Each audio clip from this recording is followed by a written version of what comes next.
On va prendre Hugo en ligne qui, lui, dit qu'il a été un pervers narcissique et qu'il est aujourd'hui suivi et soigné par un psychiatre. Bonjour Hugo. Bonjour. D'où nous appelez-vous Hugo et quel âge avez-vous? J'appelle à côté de Biarritz et j'ai 27 ans.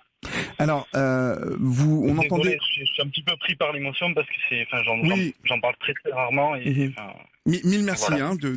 D'avoir le courage justement de témoigner. On entendait Dominique Barbier parler tout à l'heure de la difficulté justement à se reconnaître, à même culpabiliser. Comment vous êtes aperçu que vous étiez dans ce cadre de pervers narcissique et comment vous en êtes arrivé à vous faire soigner?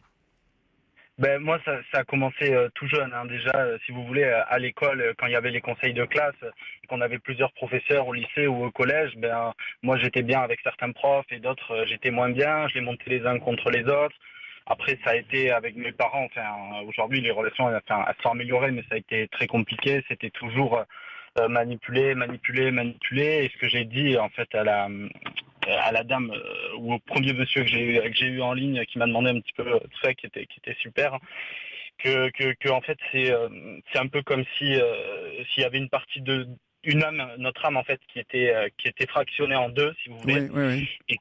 Et que en fait c'est pour ça qu'on a besoin toujours de manipuler et c'est comme si on avalait la personnalité de quelqu'un d'autre et on finit par le détruire, mais c'est comme une drogue, c'est un besoin et c'est une vraie maladie. On évoquait tout à l'heure justement ce fait parce que on a peu confiance en soi, parce qu'on souffre, on a un besoin de faire souffrir l'autre. C'était ça que vous ressentiez? Ouais, c'est ça, c'est un creux, c'est un vide à l'intérieur de l'âme et on est comme ça, on sait pas pourquoi on est comme ça, mais on comprend très bien les gens.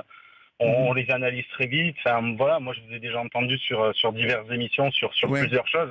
Quand je vous entends parler, j'ai l'impression que vous êtes l'antipode de nous, parce que vous aimez les gens, vous allez vers eux, vous cherchez à les comprendre. Mais nous, en fait, quand on fait ça, si vous voulez, c'est uniquement dans un but pour profiter de la personne et pour en tirer des bénéfices, quoi. Bon, donc en tout cas, Hugo, vous allez mieux aujourd'hui, puisque vous avez passé le pas de vous faire soigner. Vous êtes marié, vous avez 2 enfants, et vous en êtes quasiment sorti. Donc on peut dire que vous êtes sur le bon chemin.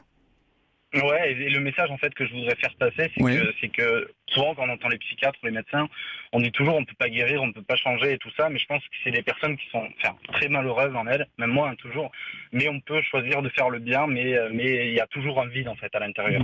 Il y a toujours ce vide de faire mal aux autres et de détruire. Comme un psychopathe en fait qui va tuer ou assassiner des gens, il va être drogué à ça. Et la perversion narcissique, c'est ça, c'est une drogue, mais on est comme ça. Bon, en tout cas, écoutez, vous êtes en tout cas sur le chemin, vous êtes suivi, vous vous soignez, 2 enfants aujourd'hui.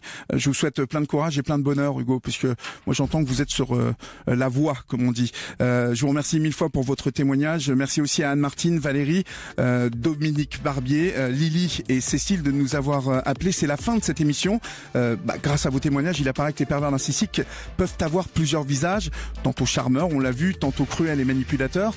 Une relation toxique s'installe ensuite insidieuse, dans laquelle l'autre souffre et se déprécie. Il est très difficile de se rendre compte, on l'a vu, que l'on est sous l'emprise, d'autant plus que la victime se coupe souvent de son entourage. Après la prise de conscience, il faut se reconstruire et retrouver confiance en soi. Pour ça, il ne faut pas hésiter à consulter ou à en parler à quelqu'un de proche, la meilleure amie, la maman, le frère, ou à mettre des mots sur la relation qui vous empoisonne pour y voir en tout cas un peu plus clair. Vous pouvez continuer à en débattre sur notre page Facebook et sur les réseaux sociaux.